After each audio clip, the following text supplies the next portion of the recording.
If you missed the event or if you just want to recap, welcome to a new way of looking at evaluation using the metaphor of the beautiful Australian satin bowerbird. You might have seen him featuring on David Attenborough a little while ago. The idea of using the bowerbird as a metaphor is to get you to think a little bit differently about what you already know. And that's going to allow you to let some newness into your thinking, I hope, when you consider the potential of project offcuts. So what do we disregard in pursuit of data? Data is survival, isn't it? And for years that's been drummed into us, and rightly so. And I'm not suggesting we subvert that in any way. What I'm saying is that in pursuit of the data that counts, we leave loads of stuff scattered around us that could actually tell a really powerful story. And I believe that there's power in those offcuts to actually change the culture of FE. So let's just check in with where we are right now. Further education in England. And over the last couple of years, I've had the privilege of being involved in projects across the country in all sorts of different FE settings. And this to me seems to be the mood. Even on the back of recent upsurge of interest in FE, those growing pockets of hope are brilliant, and the potential of having more funding and maybe more freedoms, but we're pretty beaten down by the last couple of decades.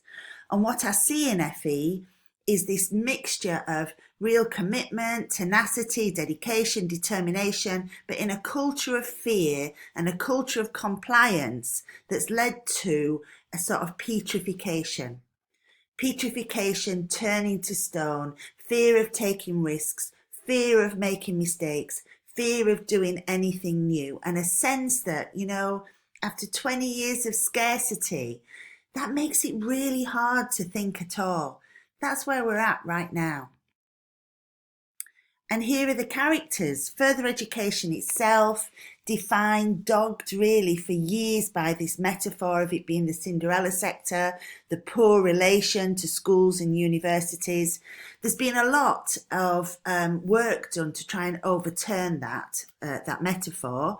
I was involved myself in a series of books, the first of which was called Further Education and the Dancing Princesses, to try and replace it with a more powerful metaphor. And I think, certainly in what you read, what you see out there, the way that people talk in the public domain, that Cinderella metaphor seems to be shifting. But what it leaves us with is a Cinderella of the mind, a sort of sense of victimhood, us as the poor relation, paid less, insecure contracts, all of that stuff is true. But what it creates is a sort of can't do culture and atmosphere in many, but not all, organisations. And here's you. The other characters, the advanced practitioners, you are the dancing princesses. You are the people who, working from the middle, have got a powerful opportunity to change things. And when I use the phrase anti-hero, I'm directly referencing the work of Richard Wilson that you can find on Canvas, references to and connections to his work, an ebook and a video that is really worth reading. His work is across the whole public sector, has massive resonance for education. So where does this bowerbird come in? Well, it's all about the stories that we tell. If we only tell two types of stories in FE at the minute. We tell the story that's connected to the data, whether that's the Ofsted grade or the funding report back or the monitoring. We give the answers to the questions that other people ask us. So that means that's their agenda, not necessarily our agenda. There may be similarities, but that's one half of what we do. We respond to requests for data. We don't choose what that data is. And then on the other side of things, we tell wonderful stories of students or learners, as they're referred to in further education. And those stories seem to be more valuable depending on where the learner came from. So the more tragic the life story, the more powerful the narrative. That is very much a feature of further education's culture. I'm not criticising either of those things or saying that they don't need to be there, they're not important, but what there is a massive gap in the middle where we do not talk about our practice. We don't tell stories about pedagogy. We don't tell stories about organisational structure. We don't tell stories about how newness is blocked or let in.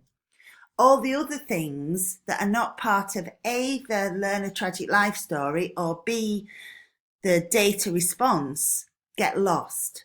And these are the objects that are scattered around our practice that we step over and we sweep to one side and we ignore.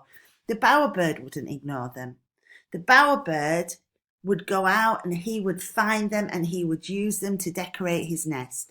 And this is a picture of his nest, which is his bower, which is a beautiful circular shape, as you can see. He's not going to sleep in there. That has no practical purpose. He's just trying to get a girlfriend. And he decorates this beautiful bower with blue, shiny things, the stuff that he feels is really valuable, which to other people would be the absolute detritus of human life. So it is straws and bottle tops and bits of packaging and bits of plastic bag. But he makes this decorative space. And then what happens, just to, balance up the genders, because this is the bloke bird, the female bird comes along and she looks at all of these displays of bowers, like being at the Ideal Home show or something, and she chooses one, and that's the guy she's going to mate with, and all the others get kicked over. And then those materials get repurposed again and again and again. And that's what's important here. There's something wombly about being able to make use of the stuff that we normally discard. And there's a real skill in it. My whole PhD is based on this methodology. Tess Brady, back in 2000, who was one of the first people over in Australia to coin this metaphor for methodology, said that this bowerbird researching requires its own skill. The skill to locate quickly, sort through, and accurately select all the blue pieces. It is also the skill of knowing where to look, where to find the blue pieces in the first place. It may sound easy, but to be able to accurately and quickly isolate the turquoise from the aquamarine at one end of the spectrum and the indigo from the purple at the other requires nerve, a great eye, and a lot of know-how. You know your stuff. You know your space. You can do this. A concept that is really useful, I think, and that we're going to work through in the next session is understanding that there are two different types of power at operation always in any sort of power situation, which is any situation in my view.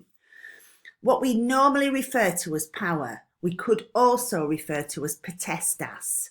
Power as usual, the power in organisational hierarchies, the senior leadership team, the HR type power, it's Ofsted's power, it's the DFE's power, it's the power of the funders. Yeah, political power, politics as usual, power as usual.